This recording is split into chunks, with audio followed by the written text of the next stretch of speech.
In the words of dad rock legends Drowning Pool, here we go now.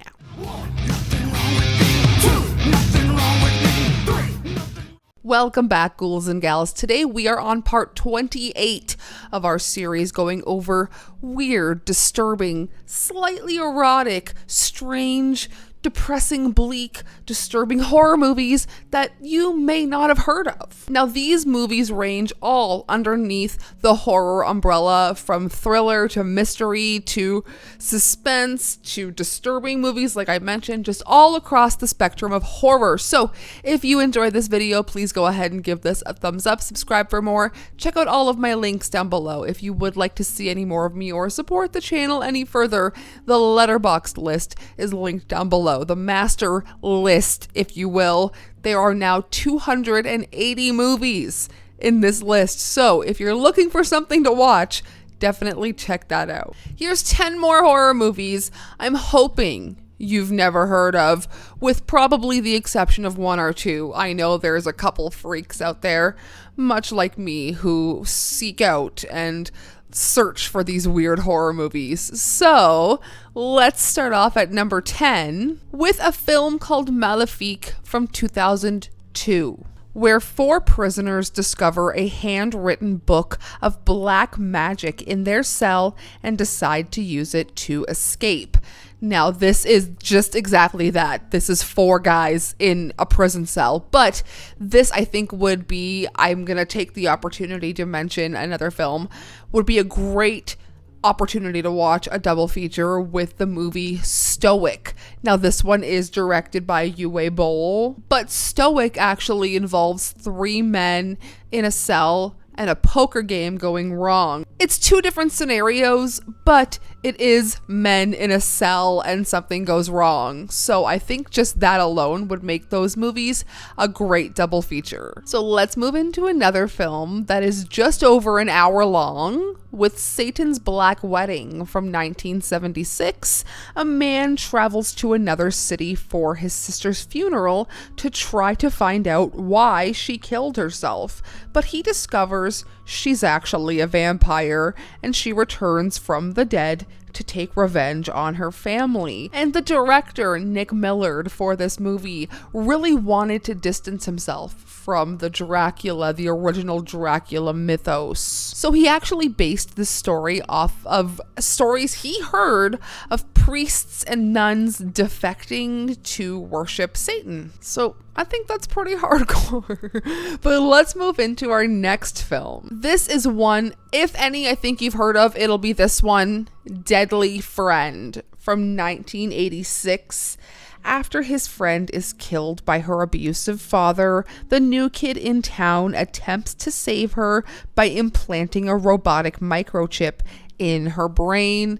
This is Wes Craven. This is, I feel like Wes Craven, even My Soul to Take. I love that movie. I will watch anything that Wes Craven did. Now, the BB robot in this movie was completely practical. It cost over $20,000 to create. It was made by a company called Robotics 21, and it weighed 750 pounds. And something even cooler is that it was made practically with auto parts and different radio parts, camera lenses, antennas. It was all made out of different vintage scraps, and I think it's so cool. Let's talk about another 80s film from 1989, Nightwish, not to be confused with Floor Jensen Nightwish. A professor and 4 grad students journey to a house in the mountains to investigate paranormal activities, but the experiment goes wrong when an alien entity starts attacking them.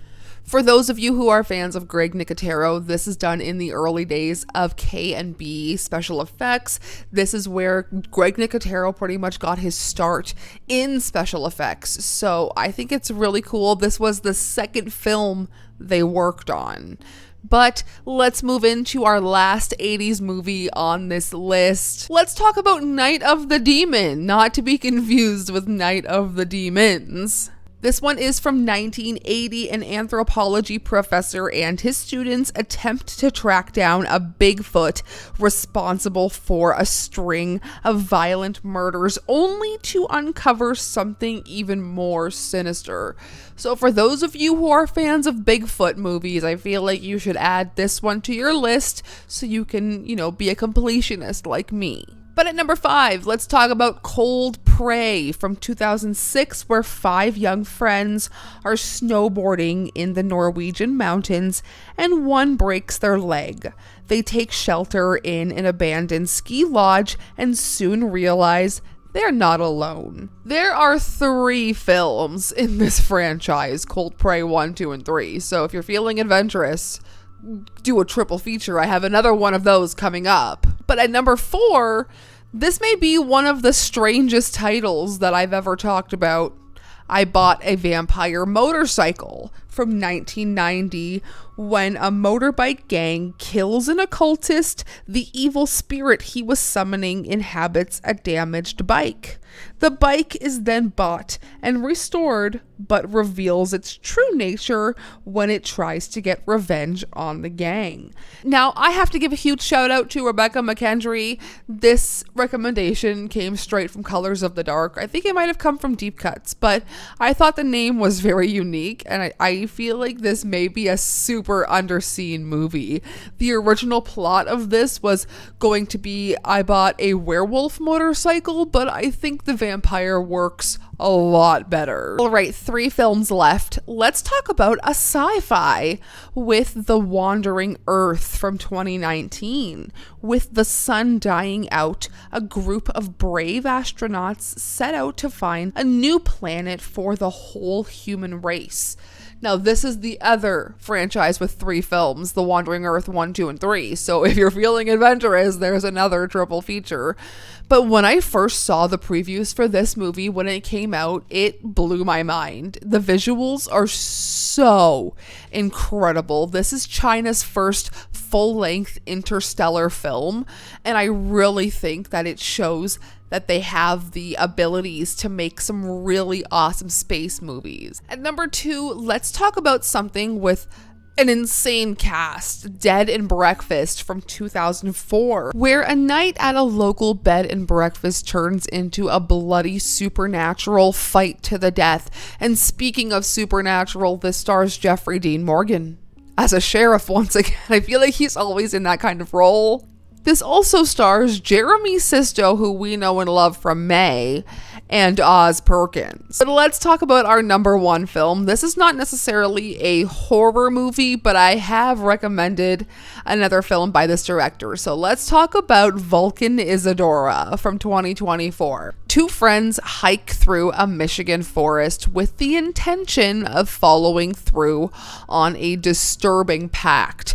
And disturbing pact this is. I won't ruin a single thing for you, just know it involves some sort of saw trap. This comes from the director of Buzzard, a film I recommended quite a while ago. I'm pretty sure a few of you left me comments saying you watched it and enjoyed it.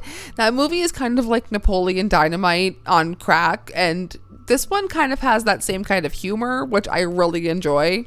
But just know this movie is not for everyone.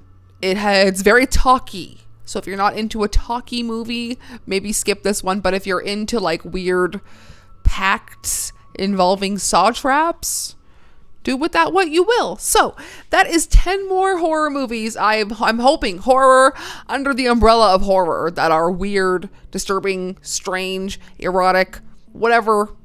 Those are just movies that I feel like are so underrated and under-recommended, and I hope I put something new on your radar today. Check out the Letterboxd list, link down below, as well as everything else. Check out the Get Weird podcast, anywhere you get podcasts, and I will see you guys in my next video. Sayonara, Spooky Fam.